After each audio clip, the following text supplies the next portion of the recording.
Vous êtes chez Tartampion, salut à tous, et voici l'ouvre ta boîte du jeu Codex Naturalis. Alors c'est parti, on regarde ce qu'il y a à l'intérieur de cette jolie boîte, toute brillante, toute embossée. On ouvre. Alors on a la règle du jeu qui est d'un côté en français, et si vous voulez la lire en anglais, eh bien vous la retournez à l'envers. Donc comme ça, on n'a pas à trier, c'est assez pratique. Qu'est-ce qu'on a dans la règle du jeu? Comme d'habitude, le descriptif du matériel. But du jeu, mise en place. Tour de jeu, c'est en 2 pages.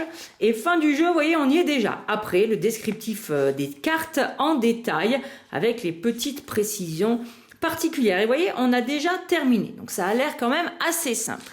Ensuite, on a un sachet avec des jetons en bois. C'est les pions des joueurs. Donc, comme on peut jouer jusqu'à 4, vous avez 4 couleurs. On a des gros disques en bois. Du coup, on a le bleu, le jaune, le rouge et le vert. Et puis le noir, eh bien, ça sera pour le jeton premier joueur. On a également dans la boîte 2 petits sachets en plastique pour pouvoir ranger d'autres choses. On a nos 2 paquets de cartes et un plateau pour scorer les points en fin de partie. Donc, si on le regarde de plus près, le voici, le recto et le verso, mais sauf erreur de ma part, ça a l'air bien identique. Alors ensuite, on va regarder les paquets de cartes. On commence tout de suite avec le premier type de cartes, les cartes dites objectifs. Et puis, vous voyez, ça s'appelle pas Codex pour rien. Vous êtes déjà aveuglé par les enluminures du Moyen-Âge. Ça brille de partout. Voici les 16 cartes objectifs. Ça, c'est le dos des cartes.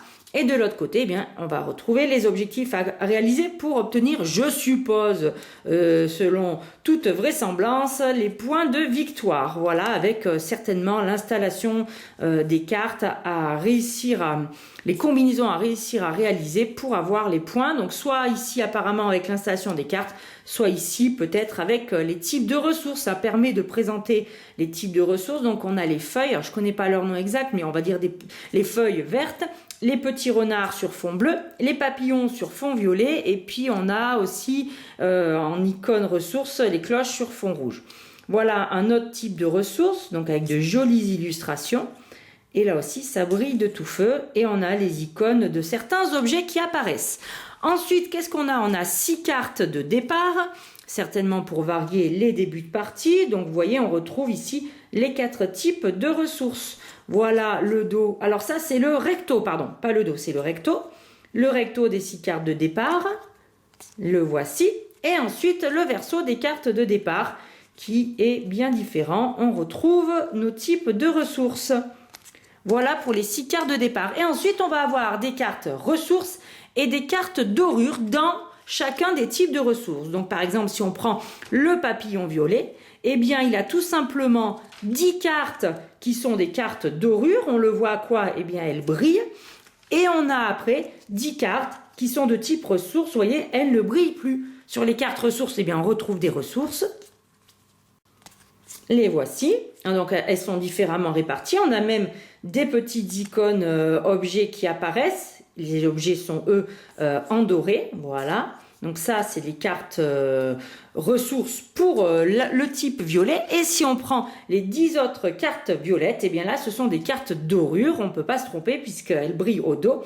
Et là, on a ce qu'il faut avoir et les points de victoire associés. Donc, voici les violettes. Alors, c'est pas évident de vous les montrer sans mettre les doigts sur les différentes icônes. Mais voilà les cartes violettes. Et on a pareil pour chacun des types ressources. Voilà, je vous ai montré pour les violets, mais on va avoir la même chose. Donc, il faut que j'entame le deuxième paquet avec celles qui ont un dos bleu. Vous voyez, là, le dos bleu, là, le dos vert et là, le dos rouge. Donc, sur le dos bleu, hop, vous voyez, on a les 10 cartes qui sont dorées. Donc là, il y a les 10 et les 10 qui n'ont pas de dorure. Donc là, les ressources et là, les cartes dorures. C'est assez simple, il me semble. Et on va retrouver un petit peu, hop, je les ai mises à l'envers. On va retrouver les mêmes choses. Alors, j'ai pas à comparer les cartes une à une. Est-ce que toutes les violettes sont les mêmes que les bleues? Ça, il faudra jouer. Et puis, on a de belles illustrations en fond avec différents animaux. Et les cartes ressources, vous voyez, en bleu, les voici. Voilà, les différentes ressources que l'on va pouvoir obtenir avec les cartes. Voilà pour les bleus. Et je vous montre ensuite les vertes et les rouges.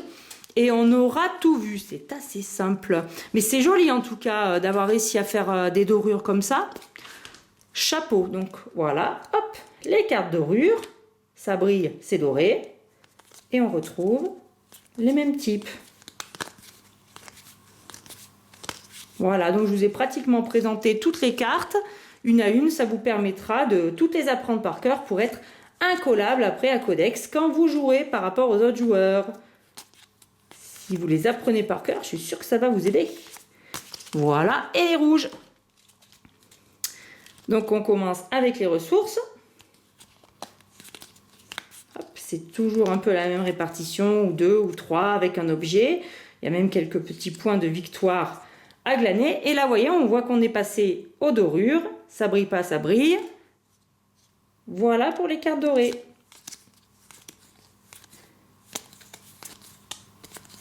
Et voilà les amis, je vous ai présenté toutes les cartes du jeu Codex Naturalis. Alors, qu'est-ce qu'on va faire? Eh bien, comme d'habitude, on va quand même bien lire les règles et surtout se faire plaisir, jouer. Donc, je vous dis à très bientôt pour les explications des règles du jeu Codex Naturalis. Je vous dis à très bientôt chez Tartampion. Et d'ici là, n'oubliez pas, amusez-vous bien!